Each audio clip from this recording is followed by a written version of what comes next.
Ken for Westfield Community Programming. Each and every election cycle for the past decade, we have invited in everyone running for City Council, both ward and at large, incumbent and challenging. And this year is no different. An email went out to every single candidate inviting them to come in for the interview that we do. Each interview is 10 questions, and it's the same question to each and every candidate. Most of the questions are an amalgam of what I pulled from social media as to how people feel, questions they may have, etc. This year, instead of doing everything live in the morning, we have pre-recorded in the afternoon. And all of the videos are being released at once. Also, by doing this, nobody has an idea as to what the questions are. The interviews that you see in this series are those of the City Council candidates who replied saying they would like to take part of it. Not all did. Make sure you get out and vote in November. Hi, Ken again for Westfield Community Programming, where we are continuing the interviewing of City Council candidates, both ward and at large. I have been asking each candidate the same 10 questions, and they have no idea what they are ahead of time. I'm allotting 30 minutes for each programming. We don't need to use all 30, but we can go up to 30. After 10 questions, I will give the candidate an opportunity to get up on their soapbox and address you, the constituents of Westfield. Right now, in the studio, I have City Council candidate at large, challenger John Bowen. Right. Hi, John. Hi, how are you? All right. You're kind of new to us. So before I even get into the questions, I just want to know who John Bowen is. Where are you from? What do you do? So first, I'd like to thank you for doing this. I'm really excited to get the word out. I actually moved to Westfield in 2000. My wife and I moved here from New Hampshire. She was born and bred here. We were in New Hampshire for a couple of years. Mm-hmm. But my three kids have grown up here. They've gone to Westfield schools. All 5 of the people in my family still work in Westfield. Mm-hmm. I work for an IT company. I'm an accounts manager for an IT company. And my wife would tell you that I'm a habitual volunteer. At one point, I volunteered to be a soccer coach for Westfield Soccer. That turned into a volunteering for the board. And I did that for about 10 years. I then coached and participated in a Couch to 5K training class for about 10 years. Mm-hmm. So I, in addition to being on some other boards, I volunteer a lot. In 2017, I joined the planning board, and I've been on the planning board ever since. And I think City Council is a next big step. Mm-hmm. Excellent. Thank you. Now let's jump right into it. Number 1, what are your thoughts on building a new combined comprehensive high school? I live about 2 blocks away from the current high school. And to say the least, that's a very dated building. Mm-hmm. My kids played sports all through high school, and we traveled around and saw all kinds of beautiful schools all over Western Mass. Mm-hmm. I think Westfield deserves a beautiful state-of-the-art school, and I think the only real logical way to do it is to combine them. Mm-hmm. And I think it could be the better of both worlds. All right, thank you. We're on to number 2. What needs to be done to get more business development in Westfield? So that's a tricky one, and the answer is balance, I think. Being on the planning board, I see a lot of big companies that want to move or build in Westfield. And that's great because it helps the tax base, it lowers people's taxes, and theoretically makes people happy. The downside to big business coming to town is traffic. Trucks, people are very, adverse to trucks. They don't want trucks in their neighborhood. Mm-hmm. So what I think needs to happen is the big businesses have to come. You have to make a plan that allows for the traffic to not affect the residences. I'll give you an example. The Target project that got passed initially did not pass because they had entrances and exits on North Road, and the residents didn't want it, especially the people on North Road. A lot of people in the city didn't want that because North Road has a lot of traffic on it. I actually proposed that instead of having the North Road entrances and exits, that they just come out on Aviator Way. And they actually changed their plan, and it got approved.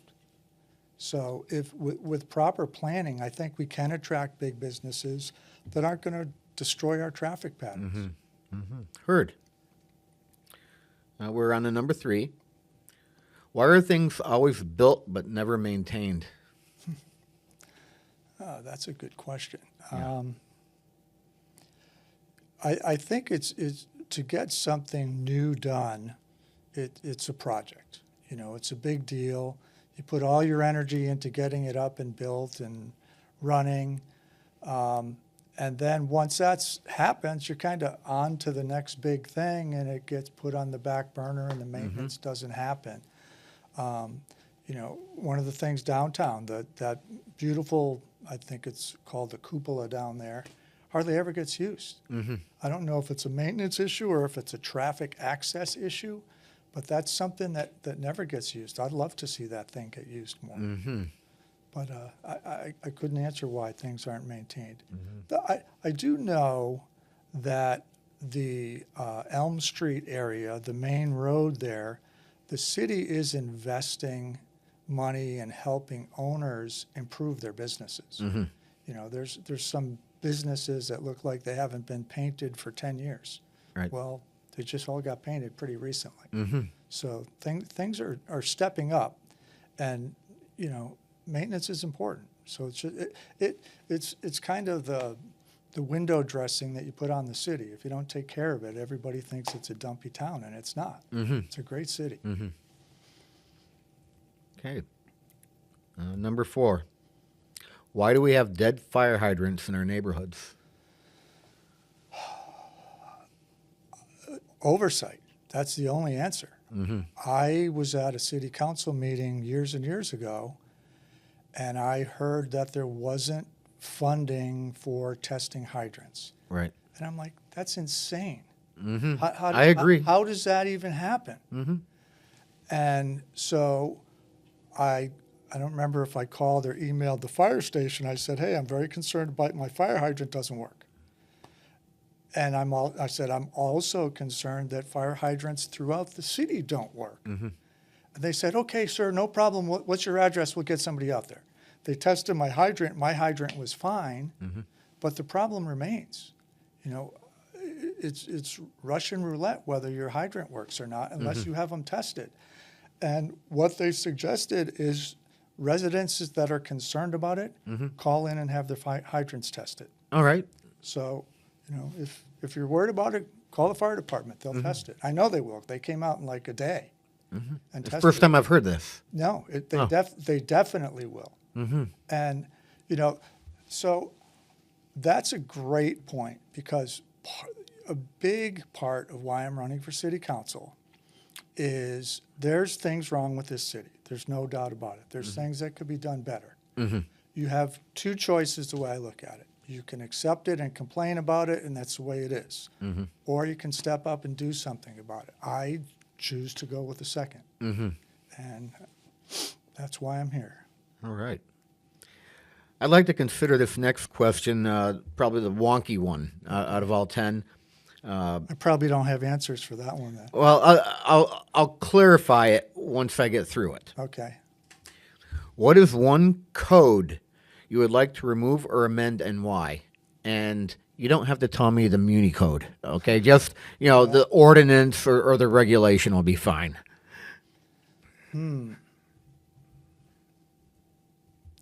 There's a lot of them, that's for certain. Yeah. So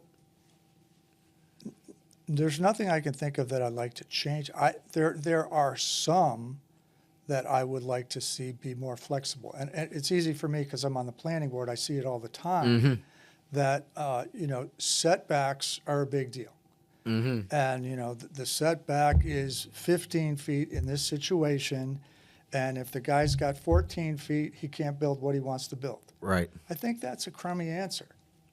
So the planning board has some leverage that they can move it, but, the planners don't know whether that's going to happen or not. So do you design a big giant house planning on doing this and hoping that you get the variance? And it's not cheap to do that either. It certainly isn't. No. My son is an engineer and he does that for a living, so I know what it costs.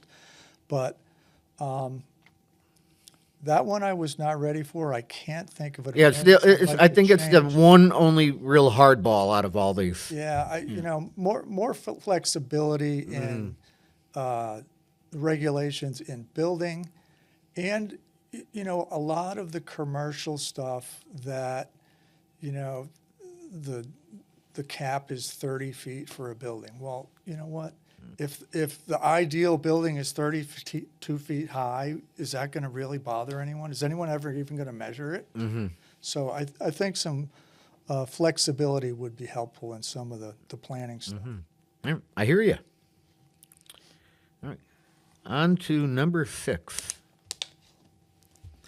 What has to be done to get leaf pickup back? It's money, budget. We need to have the money to do it, and we're in a tough situation because of inflation affected the budget a lot. Insurance affected the budget a lot. Things got, fees got raised. Water fee got raised, trash fee got raised, taxes got raised, and everybody's kind of like, okay, pump the brakes. If the leaf pickup came back, it would have to cost more in one of those places because there's a fee associated with it. Could the city eat it? Yeah, probably. Is it going to take away from another service that the city needs? Yeah, it would. So it's hard. It's really a balancing act. If the money's not coming in and the expenses are going up, you have to make tough decisions. And that's that. That's basically the universal response really I've had is. to all that. We only get money from 3 places. We get it from new growth, which we need and we can get. We get it from receipts, which is money from the state or the federal government, and we get it from new taxes. That's it. Right. So the city's a business. If our expenses go up, one of those things has to go up. And that's just the. And right now, growth isn't really going up. Growth is flat. I think things are looking nicer downtown. I think it looks more robust. That things are happening. We've got new restaurants opening. I think there's more energy down there. I hate to see my favorite bakery, Chrissy G's, close, but that wasn't because of Westfield. No. That's because they wanted to be in Florida. But And I don't blame them. yeah, right. Yeah. Yeah, you can find me down there a lot in the winter. Something I've noticed with downtowns, and I see us starting to go there. It's not really about retail shopping anymore. It's dining and services. Yeah. I think the days of going, quote unquote, downtown to go shopping for, something tangible, it's not really there. You're going to go to Amazon or you're going to go to Walmart. Right. My wife and I just went to Algonquin this weekend, and it's a beautiful little walking village. All the little shops are like trinkets, that you would get little toys for the kids, and those places have been there since my kids were little. Right. Or very expensive jewelry, but there's no stores there. They're little shops, and that's about it. We love it. I'd love to see that in Westfield. I hope the jeweler that just opened in Westfield does well. So Well, you have plenty of experience in Westfield, I can tell you yeah, that. so Yeah. All right, where did I leave off? All right, that was the leaf pickup. All right, number 7. What can be done to better deal with the electric scooters and the youth using them? So I just mentioned earlier that I was at a police awards meeting tonight. I like to go to the police meetings to see what's going on. They had a neighborhood meeting to have all the local businesses on Elm Street come in and explain what problems that they were concerned about with their businesses. And it was really nice to see that there wasn't a lot of complaints. However, the scooters are a big complaint. Right. And the scooter issue is complicated. The schools just sent out something from the police department that an e-bike is different from an electric scooter, which is different from an electric bike with pedals. And all three of them have different rules. While they're similar, they're different. None of those three things are allowed on the sidewalk. So it's going to come down to enforcement, and the police department is very aware of that. It's in one of the committees right now at City Council. It's at L&O about an ordinance. I'm not sure what the end game is going to be, but they're discussing what they can do about the electric bikes. It's definitely recognized as an issue. I swear I saw a scooter going about 30 down the sidewalk. Yeah, 30 is about right. They'll hit that. And this was in front of Elm Pizza, which is a dangerous hill coming down that hill anyways. At the beginning of Pachasik. If someone came down that hill, they would have got wiped out. So something desperately needs to be done. City Council has something that they're working on. The police are well aware of it. I think it's coming down to making parents aware of what they're buying their kids, because some of the kids are not allowed to have what the parents bought them, and how fast and dangerous they are. Right. You can't just pretend it's a motorcycle, because it's not. So I think we'll get a handle on that. You know, I myself have a Class 2 e-bike with the pedals. Yeah. Even if I'm only using the pedal and I'm not in assist mode, you won't find me on a sidewalk with that thing. It doesn't seem right to me, for one. Yeah. And it just seems, believe it or not, safer out in the street when you're I on. think so. Yeah. And none of the kids or none of the people or anyone riding an electric bike on a sidewalk wants to hit anybody. Right. It's the last thing that you want to do. It's going to happen. I don't know that there's been any serious injuries, but I think it's going to happen. It's if just a matter not of time. resolved. Yeah, it really is. Right. There's more and more of them. Yeah, especially at night when they start dressing up all black for the winter, and now you can't even see them coming So at you. The notice that I just read that went to the school departments said that you're not allowed to ride those things in the dark. So Well, there's no illumination on them. it depends what class it is, I guess. I guess if you have the right lighting, you can, but I'm not sure. So I hope it gets done soon. Excellent. On to number 8, and where are we at? We got about 10 minutes to go with 3 questions and you're close, so we're doing good. All right. All right. What is your largest concern regarding Westfield right now?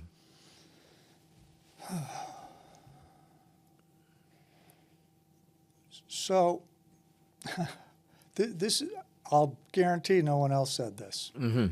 I'm running at large for city council for the first time ever.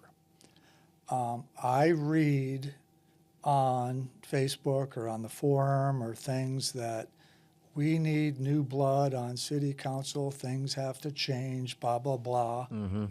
And that goes loud and clear for 2 months before an election. The election comes, nobody goes out and votes, and everything stays the same, and then the people start complaining again. You know, I my plea to Westfield is get engaged and learn about the candidates, and don't just vote for somebody because you recognize their name.